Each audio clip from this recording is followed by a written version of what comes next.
What I had deemed as the summer of Mark Pope continues. I say that because one of my favorite parts about Mark Pope or just college basketball coaches in general is I really appreciate them like, being on the mic, making appearances, talking to everybody, kissing babies, talking about gratitude, talking about how my school's got the best this, the best money, the best jerseys, the best history, all that. And I think that Mark Pope, every step of the way this summer has done something that I think is good for the program and also just the fans of Kentucky love, and I think are getting them excited for Mhm. the season. I think this was on. Shout out to the guys over at KSR. Mark Pope does like some daily or some weekly type pod or appearances with them, and he's always very transparent with the questions he answers, right? And he talked about Travis Perry and his decision to transfer. Travis Perry, the Kentucky kid, Kentucky all-time leading scorer, Lexington through and through, transfers this offseason, goes to Ole Miss, and there's been a lot of Yeah. just, I guess, conversation around that. And before I get your thoughts on it, Ralph, I want to do some direct quotes here where Yep. Mark Pope basically says, I couldn't have disagreed with him more on that. And this is in regards to where Travis Perry wanted to be as a basketball player. But at the end of the day, we're all just making our best guess. When he told me he was leaving, we were actually having an ongoing conversation. I was trying to help him see what I saw. We just didn't get to the same place, and it was devastating to me. It hurts my soul now. I desperately wanted him to stay. That's directly from Mark Pope saying that he directly wanted Travis Perry to stay. Travis Perry, who now is with Ole Miss. Ralph, I'll throw it to you first. I what did Mark Pope expect was going to happen? You, that's the one question I wanted to ask you because I love Mark Pope and I love everything about him, right? I'm glad you saw the light. Sometimes college basketball coaches don't live in a reality where they kind of ignore how things actually go, right? Because Travis Perry was a guy that, if you loved him so much and everything was great about him and you loved what his role could possibly be, Travis Perry is a guy that played what, 10 9.7 minutes per game in 31 games last year. in a game where in a season where a bunch of guys were hurt, and I think you could have used maybe a guy like Travis Perry or played him more. Now, did he have his moments where how do you play a guy too that is supposed to be a shooter and is 30% from the field and 32% from three? I understand that as well, but the way he speaks about Travis Perry didn't necessarily line up with how Travis Perry was treated. No. And this whole thing confuses the hell out of me. I'll be totally honest.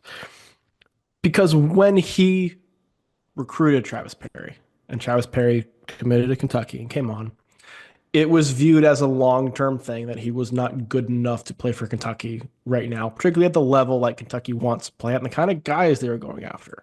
He was viewed as more of like a 4 year project. Maybe by the end of your career, you're somebody who's playing like stabilizing minutes for us, whether that's off the bench or as like our fifth starter, essentially. That was the idea bringing him in. You did not have like super high hopes that he was going to turn into your superstar Right. ever. Right. And last year, as you mentioned, he was forced to play more than they expected him to, and he did okay. Was inefficient, but did okay. But he was not playing for you this year. He was not in your rotation. You don't go spend $4 million on a new backcourt with Jalen Lowe and Denzel Aberdeen, bring in the freshman that you are, and expect Travis Perry to have a big role on your team. You don't you don't have that.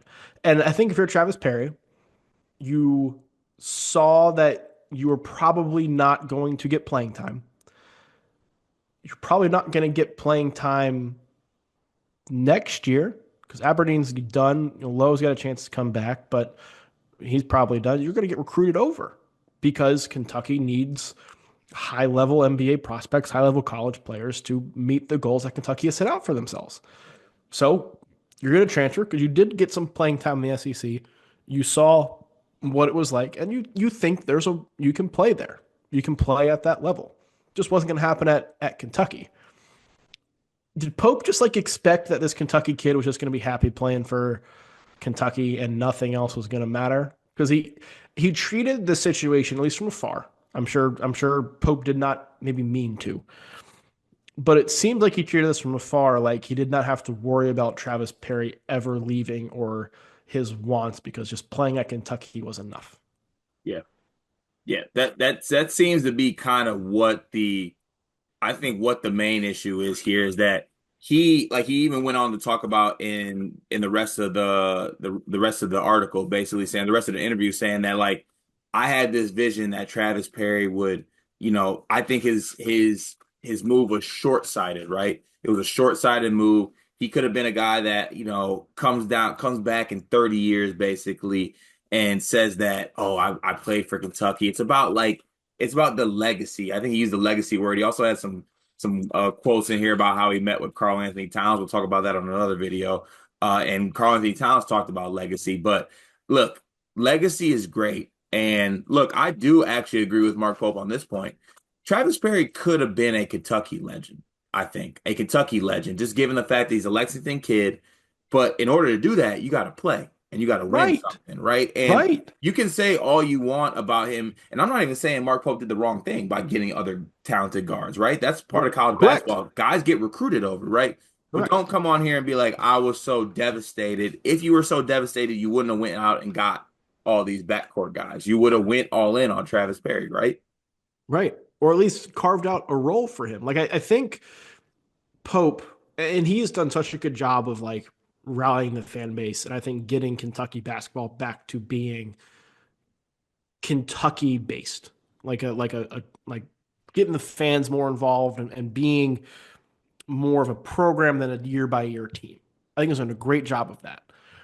But he also did so through the lens of like, I am the Kentucky guy who loves Kentucky, who bleeds big blue nation blood, bleeds blue, and we're being this one big happy family because Kentucky is everything. And everything you've read about Mark Pope, everything he has said is that Kentucky essentially means more to him than everything other than his own family. But you can't project that onto other people, even if they are Kentucky kids, particularly when they're not playing. Like Pope played for Kentucky for 2 years and he averaged over 20 minutes per game each of those 2 years. Won a national championship, was a key player on a national championship caliber team. You are going to be treated differently than somebody who averages 5 minutes a game for their career. Right. Even if he is a Kentucky kid who's Kentucky's one of the leading scorers in high school history, and you are going to be treated differently. He's not getting the same legacy. Who remembers the end of the bench guy for Villanova when they were winning back-to-back national championships? Could tell you. Couldn't tell you. Who was in the bench guy for Duke when they won the 2015 title? Who was in the bench guy for UNC when they won in 2017? Yeah. It's Like, you don't get remembered for that. yeah, you don't have a legacy. You don't get to go around kissing babies. You're looked at as why are you still hanging on to your college days?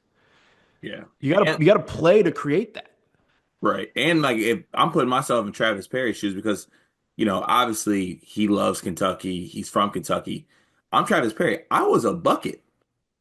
Yeah, I was a legit bucket. Like I wasn't a walk on either, right? Like respectfully, like I was a top 100 kid. right. Treat me like this, like be on the team, be happy to be here. That's all good and like good and well. And I love Kentucky enough where I'll maybe even take a little bit of a step back. But if you want to turn me into this guy who like is gonna just be a garbage time player and not get an opportunity, I'm too good of a basketball player for that, in my opinion.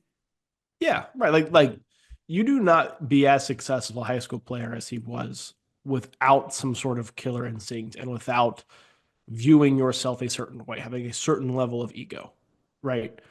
And I think he knew he was going to have to check that to play at Kentucky because again, you don't have the athletic profile of the guys we've seen come through Kentucky the last decade and a half under Calipari, right?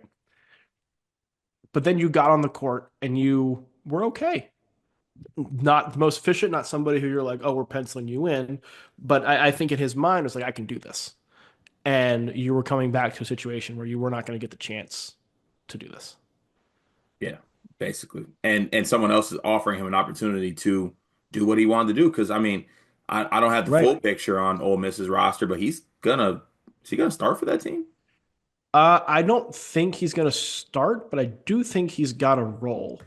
I'm going to pull up their roster here. Yeah, I mean I think he's look given what Kentucky's backcourt looks like and what Ole Miss's look like, I'm sure he's gonna have more of an opportunity at Ole Miss.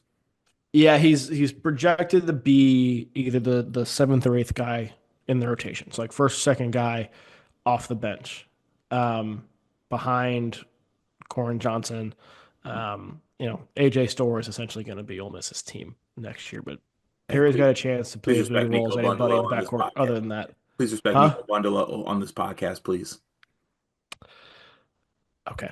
Thank you for that. That's all I needed from you. But hey, look, I think the over just to wrap this up. This is what Kentucky fans love, though. Like, this is anytime Mark Pope speaks about Kentucky, it is the I want to die for this place, legacy talk, this, that, and Mhm. the third. The only thing I will say, as far as like, I talked about this when Mark Pope first got hired, this doesn't resonate with everybody. And not everyone just wants to be lucky, go happy to wear the Kentucky blue, right? They're basketball players. They want to have success and be part of something successful while also knowing that they played a part in that. So, it can only carry you so far. Like I said, I'm not saying Mark Pope did the wrong thing with how he handled Travis Perry, but I wouldn't mind this being the last Travis Perry quote for a while, though, I think. Like let's let it go. I think all those things Mark Pope had said make sense if Perry is your eighth or ninth guy in the rotation, maybe even 10th guy. And I don't think Perry leaves if that's the case. But you can't pitch a guy on staying because he's going to be treated like the Kentucky governor in 20 years when you're also telling him you're not going to get a profile playing in my program to do that. He's really pitching them on like you could be the next mayor of the city and imagine all the backing you would have if you played 4 years at Kentucky and you ran for office. That doesn't resonate with everybody. Also, Travis Perry might be shaped like a mayor, but yeah. Thank you to the good folks. I highly recommend everyone check out the full Mark Pope interview over at KSR. Yes. It's really good stuff. I appreciate them putting that out. And yeah, maybe the last Travis Perry talk for a while, Mr. Pope.